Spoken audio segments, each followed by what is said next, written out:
Tân cổ tiếng chuông chiều vắng. Mời kiếp sau khác đồng lệ, mời cả nhà mình cùng thưởng thức.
Để cho làng phải mang nhiều khổ lệ.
ra duyên phận thì thôi đi hãy quay về xin chớ não nề nhẹn chớ khổ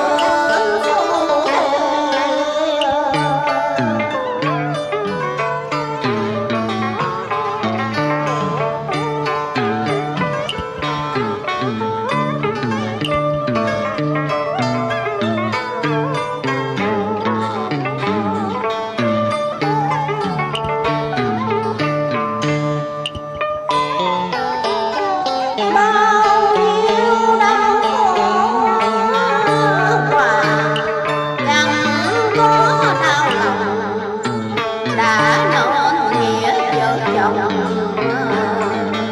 còn gì nữa mà mong.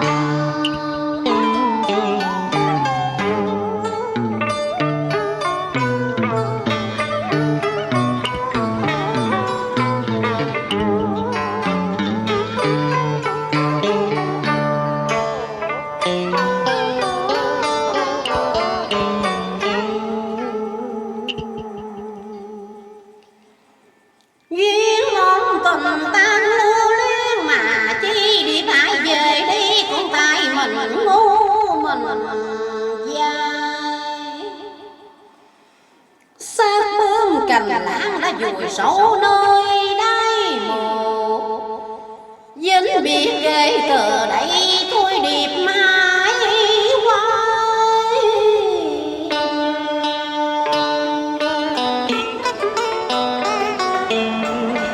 chúc mong cho anh cha nào đã yên bề mãi mãi từ đây không còn gặp nhau nữa trả lại cho nhau lời ước xưa em cũng không còn chờ đợi đâu rồi số phận hạnh yêu duyên mình mùa tan chiều tình đã trái ngang thôi đừng gian yêu tai tiếng dèm phải đâu ai hiểu cho mình.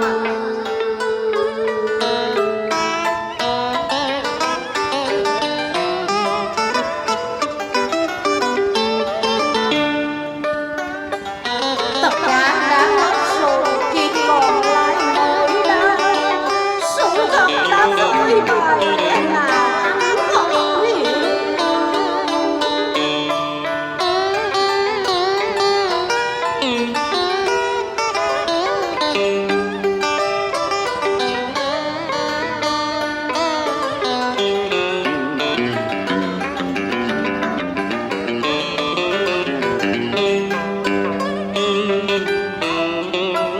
Hãy về dưới vợ hiền đoàn viên vui thu cuộc đời lá như liễu rủ lên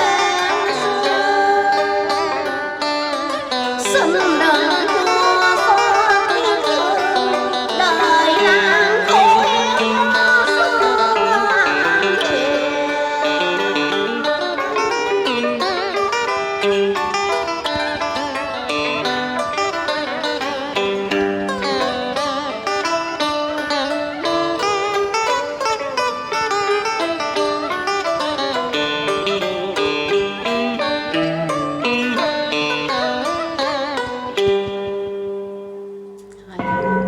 Quá điệp ơi.